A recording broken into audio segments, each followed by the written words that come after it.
So the last part of 5.1 is factoring. So factoring trig expressions is the same thing as regular factoring, and I think that we covered this a little bit during the school year. So when factoring, do it as if you're factoring normally. We're going to start with some practice, just like how we normally factor. So for A, this is a difference of two squares.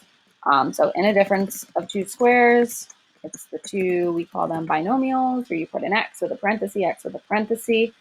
And because 1 is a perfect square, we put plus whatever the square root of 1 is, which happens to be 1.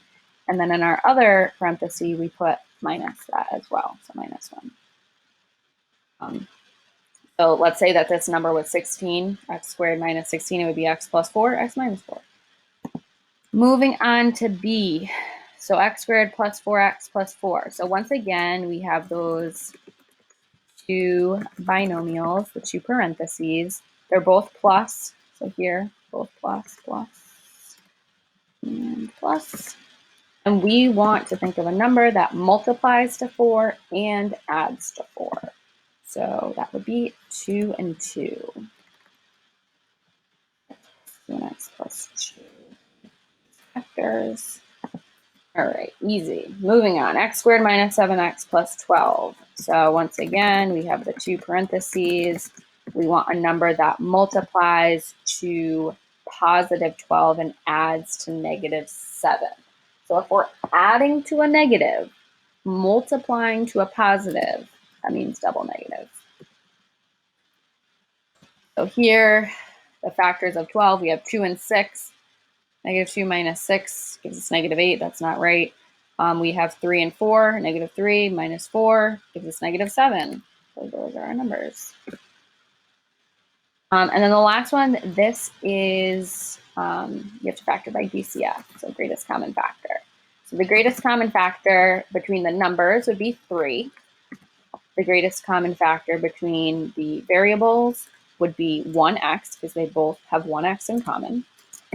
And then what is left in parentheses, so 3 divided by 3 is 1. Squared divided by x, we're left with x. Here, 6 divided by 3 is 2. And x divided by x cancels out, so we get 3x, and then x minus 2 in parentheses.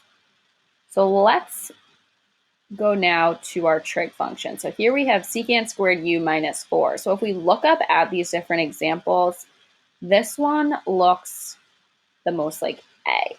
So it doesn't look like B, so it has two terms.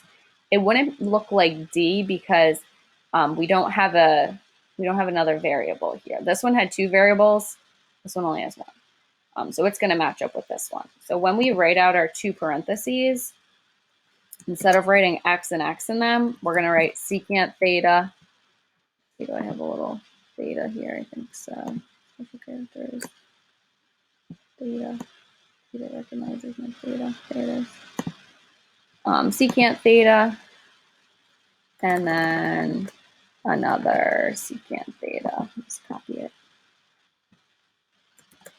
So we want whatever, we want a plus and a minus, and the square root of 4 is 2. So positive 2 and negative 2. So the only difference here, instead of putting just an x, you put secant theta. So here, you put the trig identity and the variable. You wouldn't put squared because you get the squared from multiplying, FOILing it out. Moving to example 7, so sine squared x plus 4 sine x plus 4. So this one looks almost identical to B. And so here, instead of having x squared plus 4x plus 4, we have sine squared x. So instead of being x plus 2, it's going to be sine x plus 2 and sine x plus 2. So easy enough.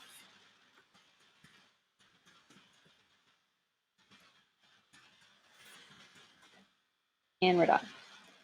And the last one, tan squared x plus 2 tan x. So for this one looks similar to D. It's a GCF. They both have 1 tan x in common. So we're going to write tan x on the outside. This one had 2, so there's 1 left over. And this has a plus 2. So that is left over. And that's how you pull it up. So if you want to try these, you try, and we'll be going over them in our next Zoom session.